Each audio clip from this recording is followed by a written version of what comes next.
Welcome to the City Current Radio Show. I'm your host, Jeremy Park. We're always honored to bring you inspiring stories of organizations, individuals leading by example, making a difference. We're going to kick it off talking about My Ride Bedford. Here with us, we have Sonia Miller, the director, and Robin Vaickus, the coordinator. So how are you two lovely ladies doing? Doing great. Doing very well, thank you. So My Ride Bedford, let's start with a little bit of a history. So go ahead and start with some history for the organization, and then we'll dive into the mission and all the good that you're doing. Well, I'm a senior center director, and our main office, the South Central Tennessee Development District, called us a few months ago and said, we have an opportunity for Bedford County. Would you be interested? And we learned a little bit about the program. It comes about through a lawsuit with, I believe, some nursing homes, and went to Chancery Court. And he chose some programs that had to do with the elderly, one of which was transportation. And so they said, are you interested? And obviously, yes, if we can do anything to better our community, we want to do that. And so that's how it all started. And the rest is history. And the rest is history. So talk about, because on your end, it's transportation, it's helping seniors, there's volunteer opportunities, obviously. Talk about how this works in terms of the program and the structure. The way this program works is we are strictly volunteer based. So all of our drivers are volunteers. They are checked, their backgrounds are checked. We have a training session with them. We are also going to have training for the COVID-19 protocols that they need to follow. That'll be coming up here shortly. The seniors, it's open to anyone regardless of income that is 60 and older. They need to be at least mobile. They cannot be in a wheelchair because these are volunteers using their own vehicles, but they can use a cane or a walker, or if they have oxygen. What's different with our program from regular public transportation is we are door through door. So they can pick them up, at their home, escort them to their vehicle, take them to whatever appointment, escort them in, wait with them. If it's a grocery store, help them shop, make sure they get their bags back. So it's definitely a program that is needed. Absolutely. And let's start with the volunteers. Dive in, because they have to be over age 18, obviously have a valid driver's license and the vehicle. So talk about some of the basics for being a volunteer. So being a volunteer, it's, again, open to anybody over 18 that has a good driving record, because they will be checked. We have multiple background checks that our volunteers are subjected to. It's basically they can choose when they want to volunteer. So the way this works is a senior will let us know that they need a ride wherever it may be in Bedford County. We cannot go outside of Bedford County. And that's put on our computer system. And usually you're letting them know a few days in advance, or there's Yes. a good time period in advance. 3 days. We have to have a 3-day notice. It's put on the computer, and our drivers can look at the computer and say, hey, I'm available on this day. I've got a few hours. I'm going to take this ride. And most of our volunteers, we're all going to the grocery store or to a doctor, a beauty salon, whatever. So this is a great way to help our seniors that don't drive. And I carry that forward because there's a community safety aspect when you talk about helping the seniors. And, there's a public safety, you're minimizing accidents.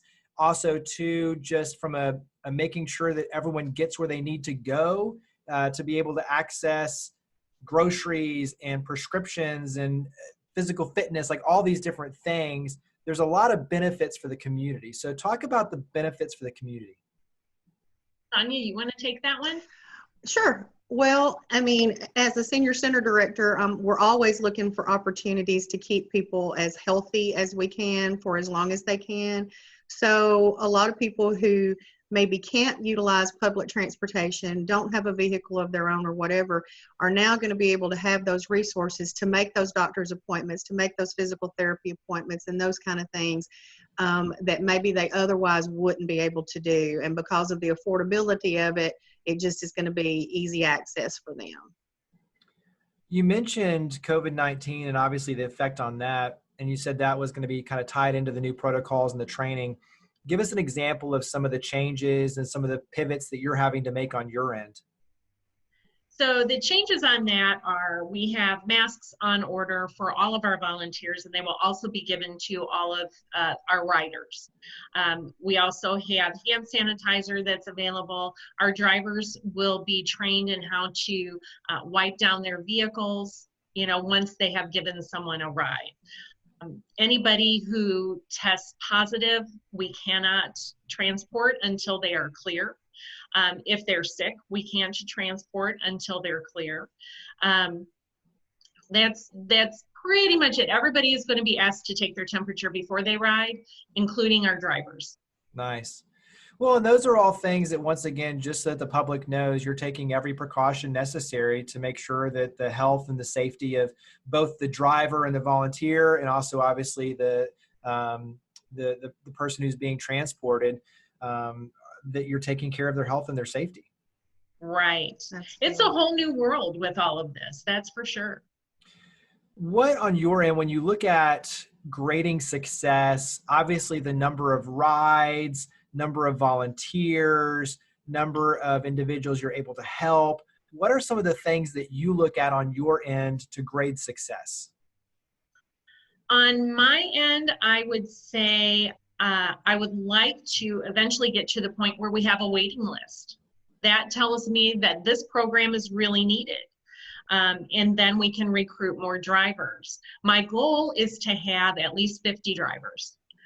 That way, nobody is feeling overwhelmed. Like you can get burnt out when you volunteer. I've been there. So I would like for people to enjoy what they're doing. And the drivers that we have right now are very much enjoying what they're doing. Carry that forward, because I think for a volunteer, there is a lot of value. In other words, you're building relationships, you're giving back, you are, in many cases, you're able to interact and learn from each other. There's some really cool dynamics of being a volunteer that tie into this in terms of the value you receive above and beyond just being a volunteer. So talk about some of those kind of really neat elements, especially the relationship element. Right. Sonia, you want to do that one? Sure. So we've already noticed some relationships developing between.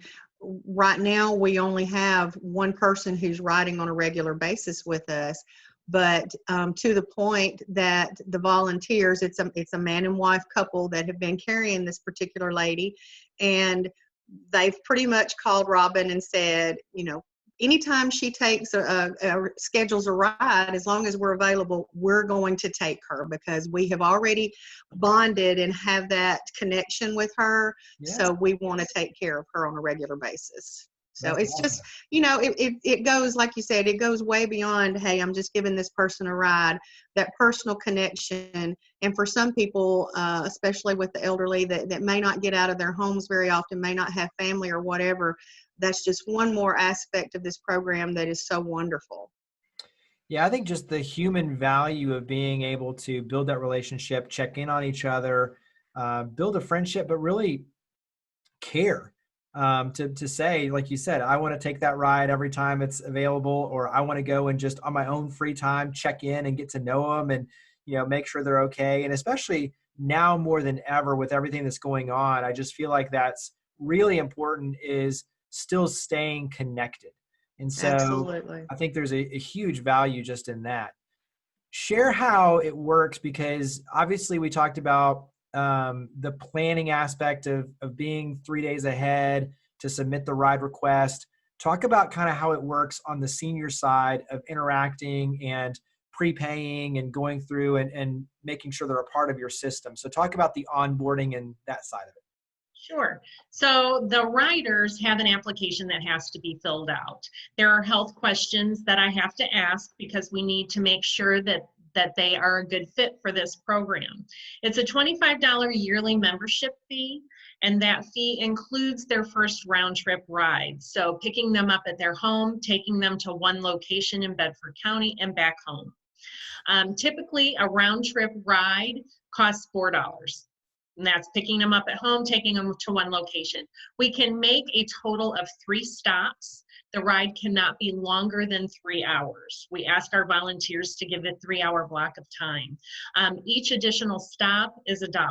So if somebody did all 3 stops in a ride, the total is $6. Which is still very inexpensive. Yeah, I was about to say, that's very, very inexpensive. And especially to have the personal touch points, like you said, door through door, that also adds that personal touch. But, you know, once again, it's a nice added layer of value. Right. And Sonia handles the public transportation at the senior center as well, but they cannot assist somebody into the building. It's strictly curb to curb. So this is a nice thing to have for our seniors. Absolutely. Talk about, you mentioned where you want to be in terms of the number of volunteers and rides. And when you look at, just even looking at some of the statistics, nearly 10,000 residents age 60 and over, making up 22% of Bedford County. And you expect that number to jump to almost 14,000. So I think obviously the need is going to increase even more. So what are some of the things that you're looking at as, okay, these are the numbers we need to hit for volunteers, for rides? What are the things that you're doing to kind of prepare ahead of time to start building this foundation of success? Right. I would like to have at least twice as many volunteers as we have riders, for sure, maybe even more. My goal is just really to get our information out there so our seniors know that we're available. We started this, we took our first ride at the beginning of March, and then COVID hit. So it has been brutal. You know, I had all kinds of speaking engagements lined up, and those all got canceled. And that's sad for me because it's something that I really believe in, and I just really need to get the word out there. So hopefully now that things are starting to open up, we can get some of those rescheduled and get the word out. Well, and I think, you know, my next question was going to be, how can we help? But just like you said, getting the word out is an easy one. So yes, sharing this and pushing and making sure that people are aware and know about you and your organization, that's one piece. So raising awareness. What are some other ways that we can help? Talk about it. That's the biggest thing, word of mouth. Now that businesses are opening again, I will be going door to door, basically, to a lot of the businesses and handing out information. Prior to the COVID situation, I had already been to most of the doctor's offices in Shelbyville, the physical therapy departments, because those are places where people need to go routinely, especially physical therapy. So we had a couple of riders lined up for physical therapy appointments, but then their surgeries got canceled. So the rides got canceled. So it's really just getting the word out however we can get it out there. And then obviously too, though, people raising their hand to say, hey, I want to volunteer. Right. Financial underwriting, I'm assuming, for contributions. Talk about some of those aspects on the financial side of being able to help do what you do. Sonia, you go with that one.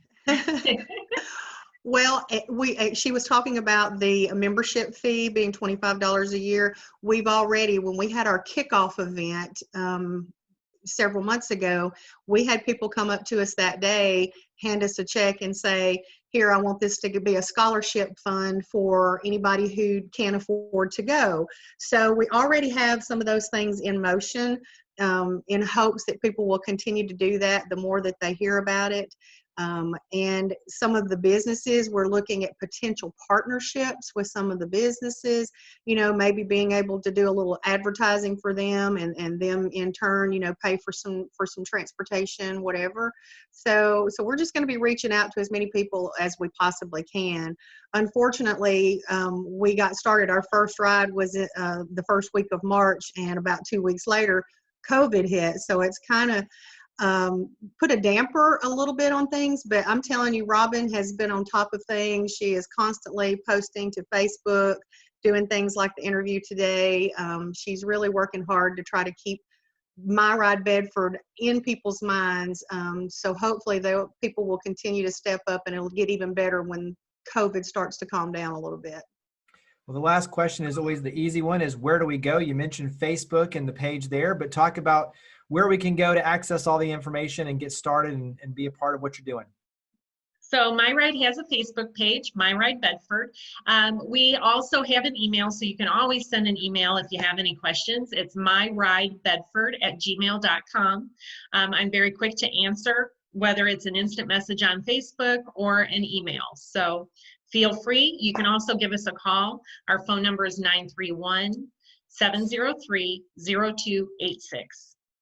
Well, Robin, Sonia, thank you for all you and your team do. We greatly appreciate it. Thank you for coming on the show. Thanks for having us. Thank you.